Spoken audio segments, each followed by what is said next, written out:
नमस्कार। मन की आवाज़ चैनल में आपका स्वागत है। हमारी आज की कहानी है मौन रिश्तों की आखिरी सिसकी। शाम के करीब 6 बजे का वक्त था। ऑफिस से लौटते वक्त विनय के चेहरे पर रोज की तरह थकान का आलम था। दिन भर की माथापच्ची और भीड़ भाड़ भरे रास्तों ने उसकी ऊर्जा चूस ली थी।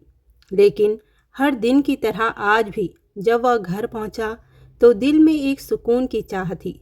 माँ के हाथों का पानी, उनके पूछने का ढंग, आ गए बेटा, चलो हाथ मुंह धो लो, चाय लगाती हूँ। लेकिन आजकल विनय को घर में कुछ अलग ही माहौल मिल रहा था। न माँ की पुकार थी, न ही रसोई से आती चाय की सौंधी खुशबू थी।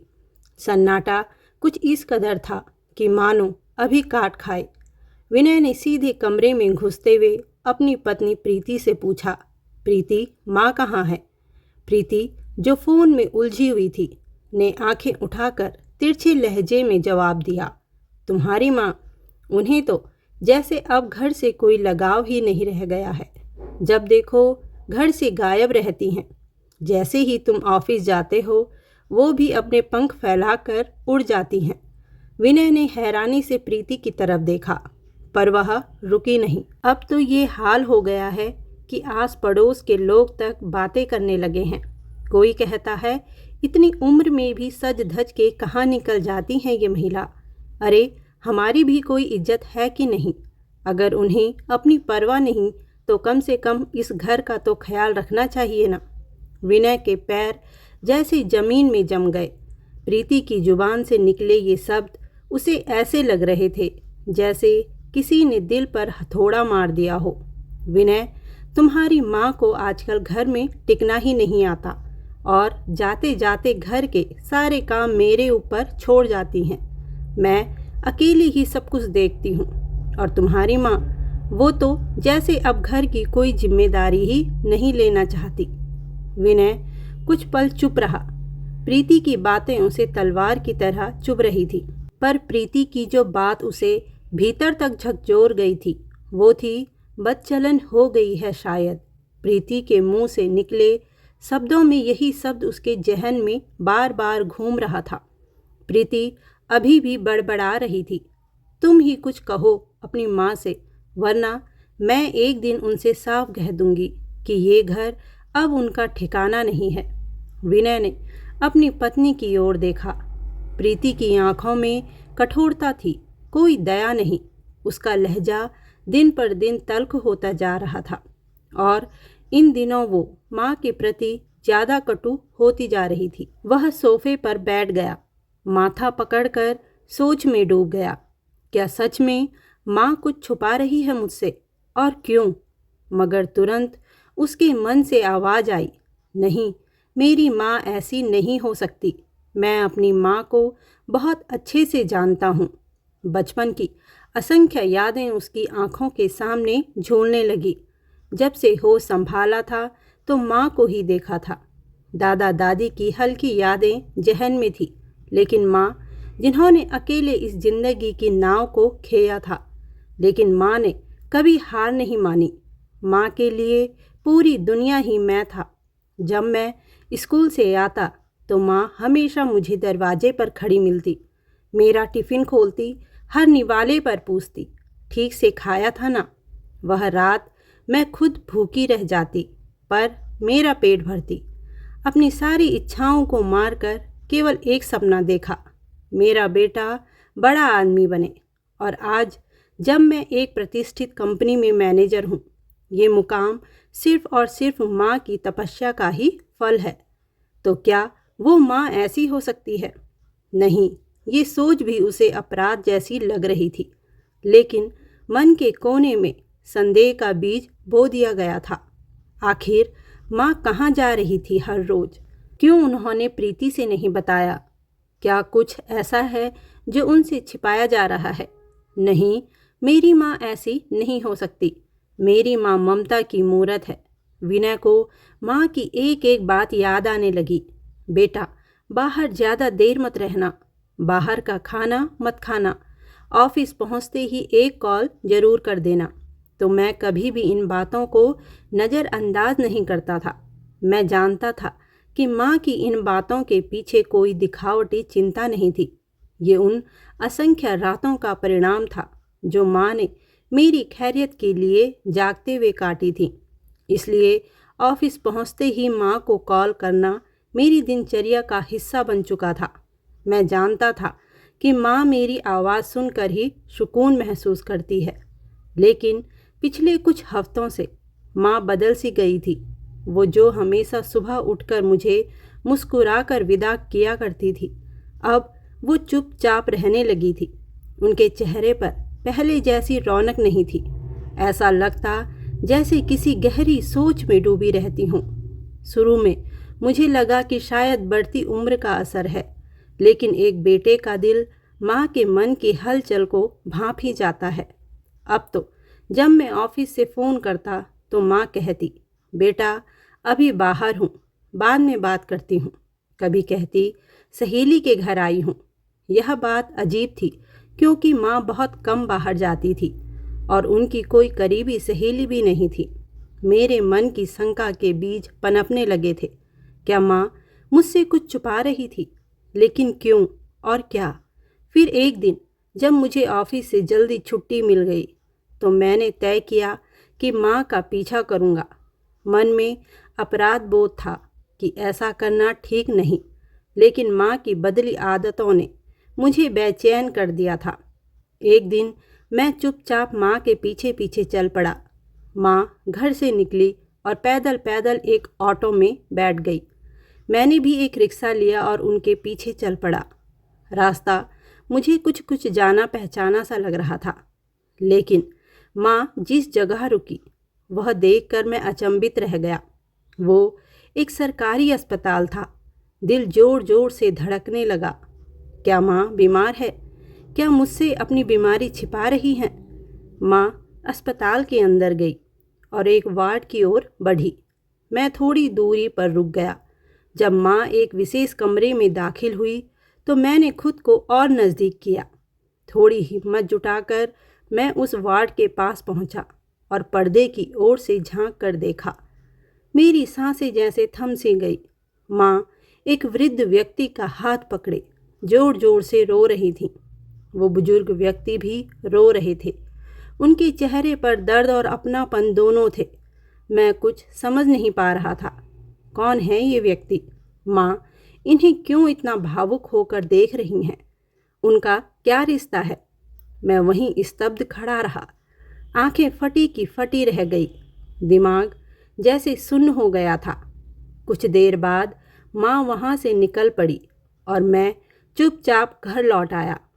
माँ को देखकर लगा जैसे कुछ हुआ ही न हो। उनके चेहरे पर वही शांति थी, लेकिन उनके अंदर कुछ तूफान था। ये मैं अब समझ चुका था। मैंने उस रात पत्नी को कुछ नहीं बताया। जब तक सच्चाई पूरी तरह से न जान लूँ, किसी से कुछ कहना ठीक नहीं था। माँ से बात करने का सोच ही रहा था कि अगले ही दिन ऑफिस का एक ज़रूरी टूर आ गया। मैंने तय किया कि जैसे ही वापस लौटूंगा माँ से बैठकर खुलकर बात करूँगा। माँ की आंखों में उस दिन एक अनकहा सा दर्द था जो मैं देख तो पाया लेकिन समझ नहीं सका। उन्होंने हमेशा की तरह मेरे लिए सुबह का टिफ़िन तैयार किया, मेरा बैग संभाला और जाते जाते वही हिदायतें दी। बाहर का खाना मत खाना, समय पर सो जाना और पहुँचते ही फ़ोन कर देना। मैं माँ को दिलासा देकर निकल पड़ा, लेकिन मन का एक कोना माँ की उसी बुझी बुझी सी मुस्कान में ही अटका रह गया। मैं प्रीति को फ़ोन करता तो वो बस माँ के बारे में ही कुछ न कुछ बोलती रहती। ऑफिस का काम कुछ दिनों का था, लेकिन माँ की याद हर वक्त मेरे साथ थी। मैं रोज़ उन्हें फ़ोन करता, हाल चाल पूछता और माँ भी हर बार खुद को ठीक बताती, लेकिन उनकी आवाज़ में पहले जैसा उत्साह नहीं था। ऐसा लगता था जैसे वो कुछ छुपा रही हैं या शायद कुछ कहना चाहती हैं पर कह नहीं पा रही थीं। 4 दिन बाद जब मैं घर लौटा तो देखा माँ बिस्तर पर थी। वो बिस्तर से उठ नहीं पा रही थीं और सांस लेने में तकलीफ़ हो रही थी। डॉक्टर ने बताया कि अस्थमा ने फिर जोर पकड़ा है। और उम्र के इस पड़ाव पर शरीर अब जवाब देने लगा है। मैं माँ की सेवा में पूरी तरह लग गया। दिन रात एक कर दिए। बस एक ही तमन्ना थी कि माँ जल्दी ठीक हो जाए। मैं सोच रहा था कि जैसे ही माँ थोड़ी बेहतर होंगी, मैं उनसे उन बुजुर्ग व्यक्ति के बारे में ज़रूर पूछूंगा जिनके लिए वो अस्पताल जाया करती थी। मैं जानना चाहता था कि माँ क्यों हर बार मुझसे यह बात छिपाती थी, लेकिन ईश्वर को शायद कुछ और ही मंजूर था। एक सुबह माँ ने मेरी हथेली थामे थामे हमेशा के लिए अपनी आंखें मूंद ली। उस क्षण ने मेरी पूरी दुनिया को हिलाकर रख दिया। माँ अब इस दुनिया में नहीं थी और उनके जाने के साथ ही मेरे जीवन की सबसे मजबूत दीवार ढह गई थी। उनकी गैर मौजूदगी एक गूंज बनकर हर कोने में बजने लगी थी। उनके हाथों की बनी खिचड़ी, वो डांट भरी ममता, सुबह सुबह की पूजा की सुगंध, सब कुछ अब केवल स्मृतियों में रह गया था। कुछ दिनों बाद जब मैं थोड़ा हिम्मत जुटा पाया तो मैंने माँ की अलमारी खोली। अलमारी का हर हिस्सा उनकी ज़िंदगी का एक हिस्सा था। कहीं मेरी पुरानी पेंटिंग्स, कहीं पापा की पहली चिट्ठी और कहीं उनके मायके की तस्वीरें। अलमारी के कोने में माँ की शादी की एक तस्वीर रखी थी जिसे वो बहुत संजो कर रखती थीं। तस्वीर के ठीक बगल में एक छोटी सी लाल मखमली डायरी रखी थी। ये वही डायरी थी जिसे माँ कभी किसी को छूने तक नहीं देती थी। मैं जानता था कि इसमें माँ की निजी बातें होंगी, पर अब जब माँ नहीं रही तो उस डायरी ने मुझे अपनी ओर खींच लिया। मैंने धीरे से डायरी खोली। शुरुआती पन्नों में माँ ने पुराने दिनों की बातें लिखी थी, मेरे बचपन की, मेरे स्कूल के पहले दिन की, मेरे गिरने पर उनके दिल की धड़कन बढ़ जाने की। हर शब्द में माँ की ममता टपक रही थी। डायरी के अंदर मुझे एक खत मिला था जिसके ऊपर लिखा था, मेरे बेटे विनय के नाम। मैं सन्न रह गया। हाथ कांप रहे थे और आंखें छलछला उठी थी। माँ ने मेरे नाम एक खत लिखा था। शायद उन्हें पता था कि एक दिन मैं इस डायरी को ज़रूर पढ़ूंगा। मैंने उसे खोल लिया। प्रिय विनय, तू जब यह खत पढ़ रहा होगा तब शायद मैं इस दुनिया में नहीं होंगी, लेकिन मेरी हर बात, हर एहसास इस खत और इस डायरी के हर शब्द में जीवित रहेगा। मैंने तुझसे कभी कुछ नहीं छुपाया, लेकिन कुछ बातें ऐसी थी जो वक्त से पहले बताना ठीक नहीं लगा। आज मैं तुझे सब कुछ बताना चाहती हूँ, अपने जीवन की वो सच्चाई जो तुझसे अनकही रह गई थी। मेरी शादी तेरे पापा यानी दीपक ठाकुर से हुई थी। वो दिन मेरी जिंदगी का सबसे बड़ा मोड़ था। एक सीधी साधी लड़की जो बस अपने मायके की सीमाओं में ही जीना जानती थी ने जब पहली बार अपने ससुराल की चौखट पर पांव रखा तो डर और आशंका के साथ उम्मीदों की चमक भी थी। तेरे पापा का घर संपन्न था, लेकिन संपन्नता से कहीं ज़्यादा मुझे वहाँ जो मिला वो था अपनापन। तेरे दादा दादी ने मुझे बहू नहीं, हमेशा बेटी बनाकर रखा। मैं रोज़ सुबह उठकर सबसे पहले रसोई में जाती, अपने हाथों से सबके लिए चाय बनाती, फिर नाश्ते की तैयारी करती। दिन भर घर की सफाई, साज सज्जा और बाकी कामों में व्यस्त रहती थी। पर इस व्यस्तता में भी एक सुकून था, एक संतोष था। तेरे पापा दीपक कम बोलने वाले लेकिन बहुत गहरे इंसान थे। वो अपनी हर बात शब्दों से नहीं, अपने व्यवहार से कह देते थे। जब मुझे पहली बार हल्की सी तबीयत खराब हुई थी तो वो बिना कहे मेरे लिए डॉक्टर को ले आए थे। ये छोटी छोटी बातें मुझे उनके प्यार का एहसास कराती थी। और फिर एक दिन तूने अपने आने की आहट दी। तेरी आहट मेरी दुनिया में नई रोशनी लेकर आई। जब मैंने पहली बार तुझे अपने गर्भ में महसूस किया तो जैसे किसी ने मेरे जीवन को पूर्ण कर दिया हो। तेरे जन्म के बाद मेरी दिनचर्या और भी व्यस्त हो गई, लेकिन मुझे कोई थकावट नहीं होती थी। तुझे दूध पिलाना, रात भर जाग कर तेरा ध्यान रखना, हर पल तुझे निहारना, यही मेरी पूजा बन गई थी। तेरे नन्हे हाथों की पकड़, तेरी मासूम सी मुस्कान मेरे जीवन की सबसे बड़ी उपलब्धि बन गई थी। तेरे पापा भी तुझसे बहुत प्यार करते थे। तुझे गोद में उठाकर जब वो खिलाते थे तो उनकी आंखों में वो चमक मैं रोज़ देखती थी जो मैंने पहले कभी नहीं देखी थी। वो भी अब पहले से ज़्यादा खुलकर मुस्कुराने लगे थे। हम तीनों की छोटी सी दुनिया सबसे प्यारी थी। सब कुछ जैसे एक सपना था। ऐसा लगता था जैसे हर दिन एक नया उजाला लेकर आ रहा हो। मैं हर दिन भगवान का धन्यवाद करती थी कि मुझे ऐसा परिवार मिला है। दीपक तब एक बड़े से व्यवसाय को संभाल रहे थे और उनके सपनों की ऊंचाई बहुत बड़ी थी। धीरे धीरे तेरे पापा अपने व्यापार में व्यस्त हो गए थे और मैं घर की जिम्मेदारियों में। धीरे धीरे हमारे बीच की बातचीत कम होने लगी। वो देर रात घर आते, अक्सर थके हुए या किसी मीटिंग के बहाने बाहर ही रुक जाते। लेकिन मैंने कभी शिकायत नहीं की क्योंकि मुझे यकीन था कि वो सब हमारे अच्छे भविष्य के लिए कर रहे हैं। लेकिन धीरे धीरे मुझे कुछ बदलता हुआ महसूस होने लगा। तेरे पापा की सेक्रेटरी माया का घर में आना जाना बढ़ गया था। पहले पहले तो लगा कि वो सिर्फ काम के सिलसिले में आती है, लेकिन फिर बेवजह भी उसका आना जाना होने लगा। मैं माँ थी, पत्नी थी, मेरा मन और मेरी नज़रें सब कुछ समझने लगी थी। माया सुंदर थी, योग्य थी और बातों की बहुत धनी थी। वो धीरे धीरे दीपक के दिल में जगह बना रही थी। मैं समझती थी, महसूस करती थी। जब तक मैंने इसके लिए आवाज़ उठाने की सोची, तब तक सब कुछ बहुत आगे बढ़ चुका था। मैं जितना घर संभाल रही थी, उतना ही वो मेरे घर को भीतर ही भीतर खोखला कर रही थी। तेरे दादा दादी ने भी इस बात को महसूस किया। उन्होंने दीपक को बहुत समझाया, प्यार से भी, गुस्से से भी। मैंने भी उन्हें तेरा वास्ता दिया, तेरे छोटे से मासूम चेहरे की याद दिलाई। लेकिन तेरे पापा तो जैसे माया के माया जाल में पूरी तरह फंस चुके थे। माया हमारे बेडरूम तक पहुंच गई थी, उस जगह तक जहां सिर्फ पति पत्नी के रिश्ते की पवित्रता होनी चाहिए थी। जब मैंने दीपक को माया के साथ देखा तो मेरी आत्मा चटक गई थी। मैं बिखर गई थी, लेकिन फिर भी मैंने अपने आंसू छुपाकर तुझे सीने से लगाकर मुस्कुराती रही।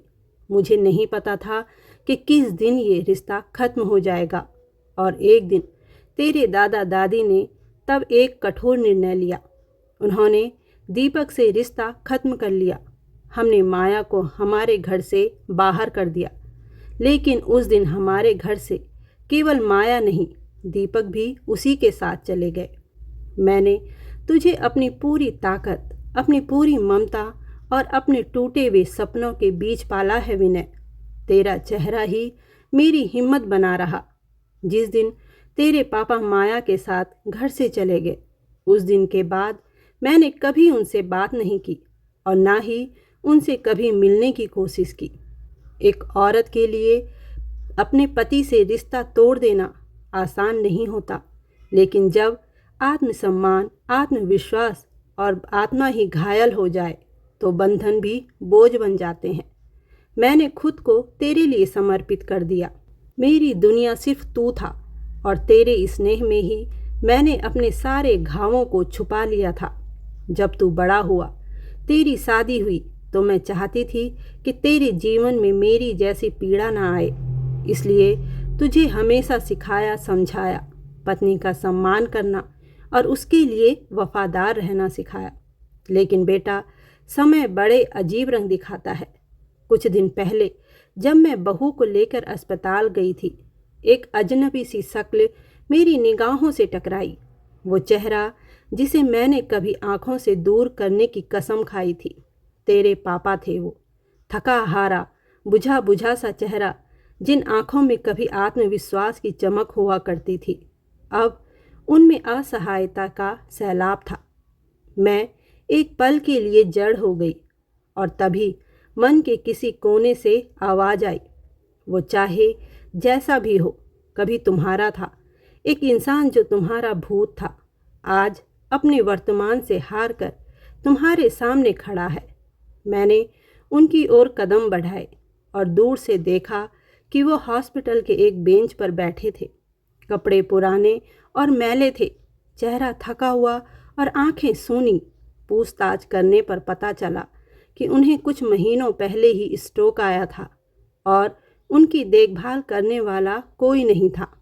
माया, हाँ वही माया जो तेरे पापा की जिंदगी में तूफान बनकर आई थी, आज उन्हें उनके हाल पर छोड़ जा चुकी थी। तेरे पापा ने उस औरत को अपना सब कुछ सौंप दिया था। उन्होंने मुझसे रिश्ता तोड़कर अपने फैसलों से एक नई दुनिया बसाई थी, लेकिन माया को तो सिर्फ तेरे पापा के पैसों से मतलब था। जैसे ही बीमारी आई, जैसे ही तेरे पापा निर्बल हुए, वो उन्हें दूध से मक्खी की तरह निकाल कर फेंक चुकी थी। तेरे पापा की सारी प्रॉपर्टी, बैंक बैलेंस और ज़मीनें माया और उसके बेटे के नाम हो चुकी थी और अब वह बेटा भी माँ के नक्शे कदम पर चल रहा था। उन्हें एक कोने में छोड़ दिया गया था, जैसे वो कभी किसी के कुछ थे ही नहीं। मैंने कुछ पल वहीं बैठकर उन्हें देखा। वो मुझे पहचान तो गए थे, पर उनके होंठ कांप रहे थे, आंखें नम थी। वो मुझसे कुछ कहना चाह रहे थे, शायद माफ़ी मांगना चाहते थे, शायद कुछ कहना चाहते थे, लेकिन शब्दों का समंदर सूख चुका था। मैं वहाँ से उठ गई, पर मन वहीं छूट गया था।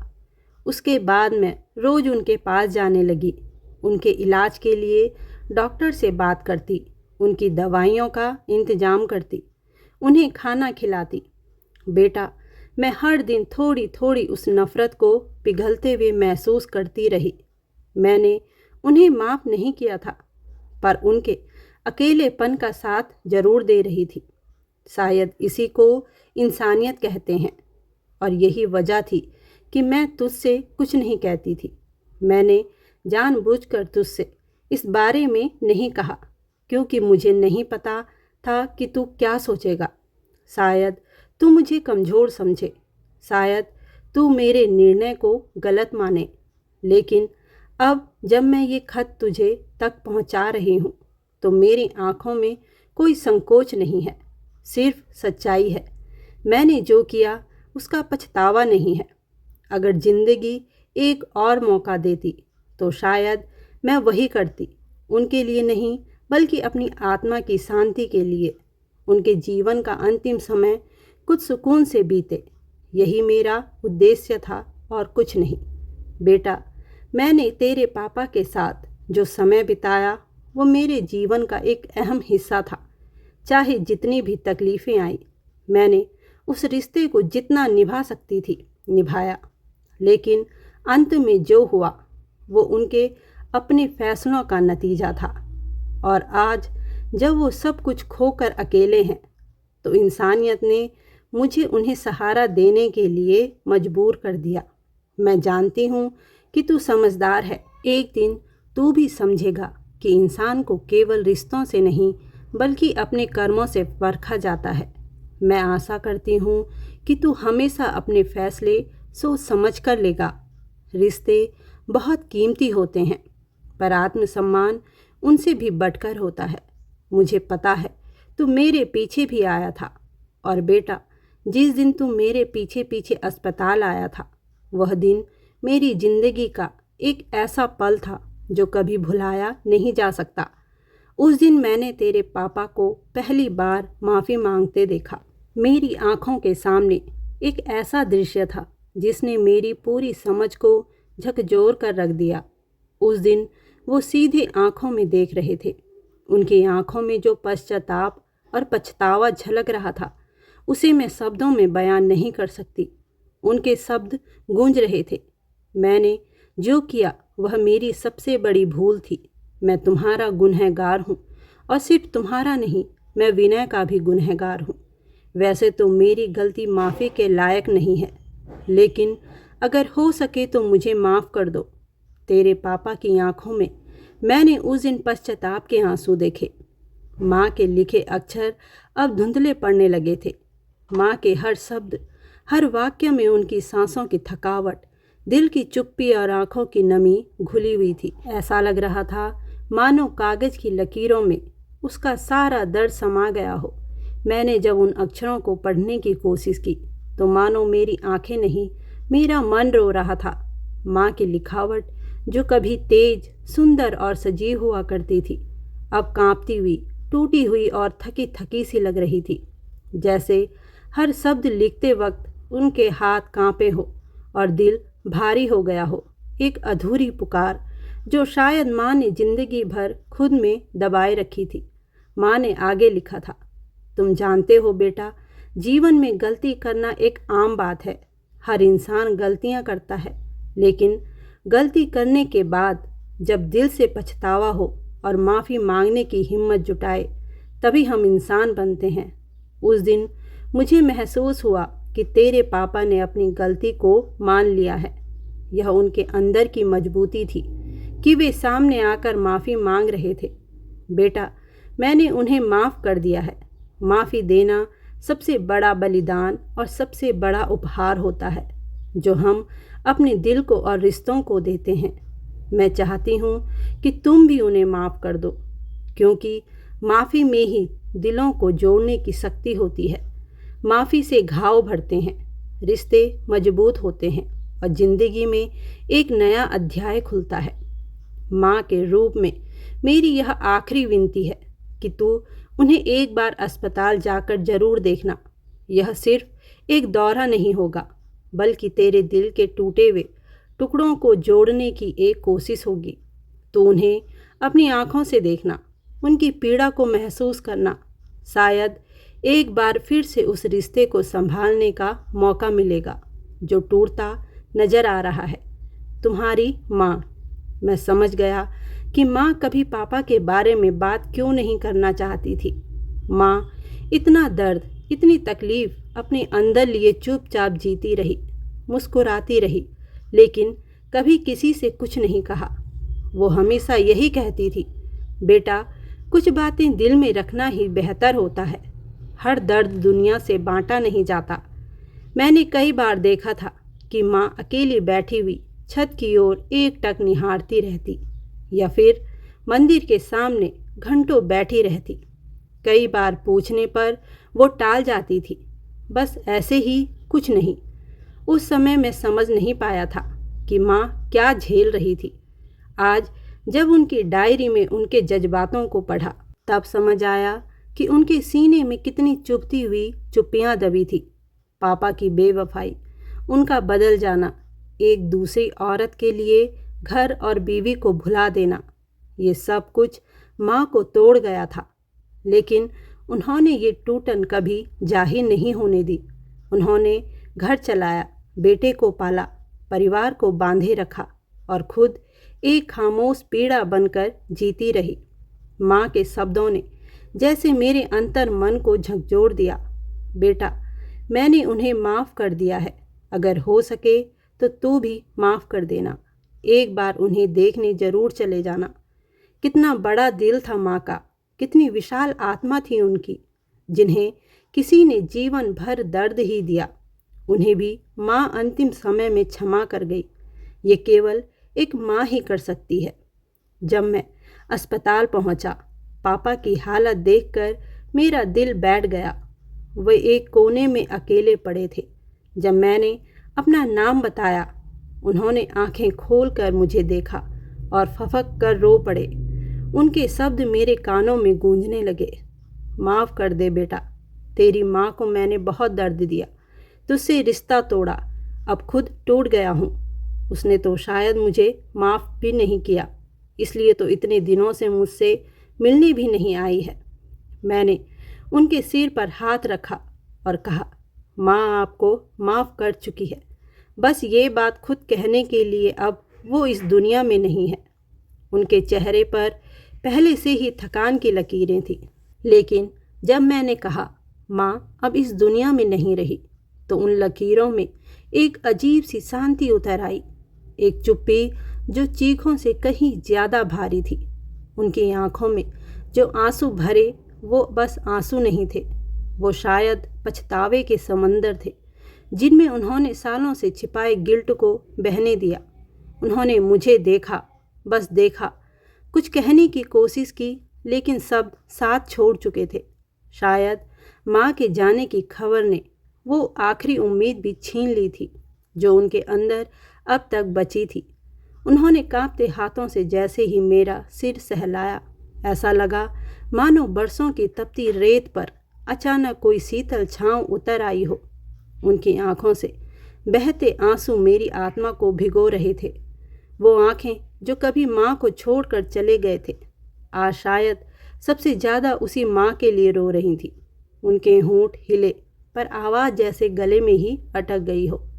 एक कोशिश जरूर की उन्होंने कुछ कहने की, लेकिन शब्दों से पहले ही उनकी सांसें साथ छोड़ गई।